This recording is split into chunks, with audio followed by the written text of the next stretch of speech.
Lea, paano natunto ng mga otoridad yung iligal na paggawaan ng sigarilyo dyan sa Pampanga?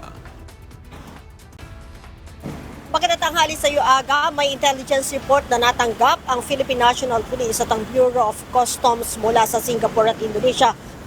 Kaugnay nga dito sa iligal na paggawaan ng sigarilyo sa Panipuan, Mexico, Pampanga. Aga sa ngayon ay bantay sarado na ng mga otoridad ang warehouse na ito matapos kang salakayin noong mga nakaraang araw. Ayon kay DILG Secretary John Vic Remulla, walang permit ang paggawaan ng sigarilyo at peke din ang tax stamp na ginagamit ng mga suspect. Ibig sabihin, hindi sila nagbabayad ng buwis. Sa naturang operasyon, Aga, tumambad at 3 malalaking makina na ginagamit sa paggawa ng sigarilyo. Sa loob din ng gusali, nagkalat din ang mga kahon-kahong mga sigarilyo na handa para i-distribute na sa mga tindahan.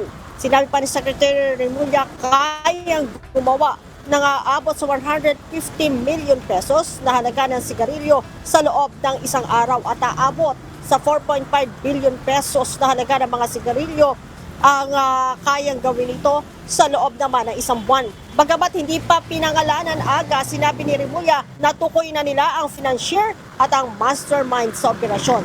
6 na Chinese ang naaresto, Aga, at 65 Pilipinong mga trabahador o empleyado naman ang kanilang na-rescue. Aga? Maraming salamat, Lea Ilagan.